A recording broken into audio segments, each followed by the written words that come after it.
এই ভগবান লুকিয়ে রয়েছে। যত্র জীব তত্র শিব, শিব জ্ঞানের জীব পূজা।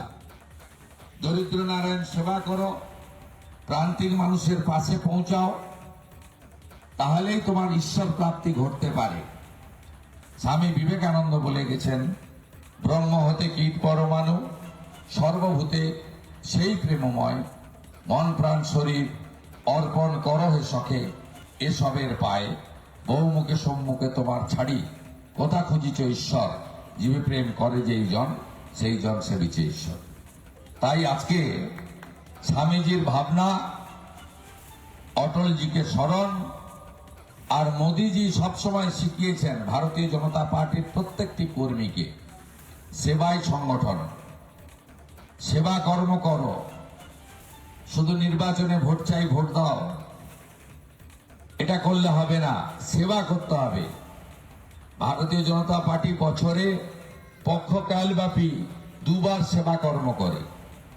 একবার ডক্টর শ্যামাপ্রসাদ মুখার্জির আত্মবলিদান দিবস থেকে তার জন্ম জয়ন্তী পর্যন্ত 15 দিন ব্যাপী, আরেকবার নরেন্দ্র মোদীজির জন্মদিন 17 সেপ্টেম্বর থেকে মহাত্মা গান্ধীর জন্মদিন 2রা অক্টোবর পর্যন্ত, এই দুটো সময়কালে পক্ষকালব্যাপী সেবা কর্ম করে। এই সময়কালে রক্তদান শিবির, স্বাস্থ্য শিবির, দিব্যাঙ্গদের সহায়ক যন্ত্র বিতরণ, মায়ের নামে একটি বৃক্ষরোপণ সহ নানা ধরনের সেবা কর্ম আমরা এই সময় করে থাকি। আজকে নন্দীগ্রামের 286টি বুথে মোট 25,000 নাগরিককে এই শীতের সময় আমরা সেবাদানের মধ্য দিয়ে এক মহৎ কর্মসূচি নন্দীগ্রাম জুড়ে পালন করছি। স্বামীজির দেখানো পথে অটলজিকে স্মরণ করে এবং আমাদের নরেন্দ্র মোদী আদর্শে আপনারা এটাকে উপহার হিসেবে গ্রহণ করে বাড়ি যাবেন। সকলকে আশীর্বাদ দিয়ে এই প্রার্থনা থাকবে। সাথে সাথে ভারতবর্ষের আরেক নাম হিন্দুস্থান। ধর্ম আলাদা হতে পারে, কিন্তু ভারতীয় সংস্কৃতি রক্ষা করা, মেনে চলা, সেটা সকলের করণীয় কর্তব্য।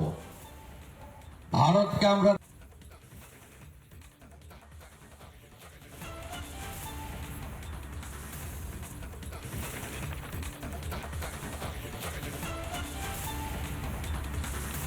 এই মুহূর্তে দুটি ছবি দেখাচ্ছি আপনাদেরকে।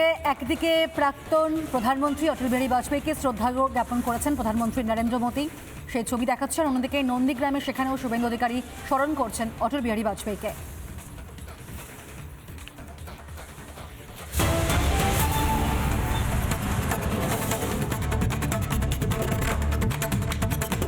নানা ধরনের কন্টেন্ট দেখার জন্য লাইক করুন, শেয়ার করুন আমাদের ফেসবুক পেজ, সাবস্ক্রাইব করুন আমাদের ইউটিউব চ্যানেল।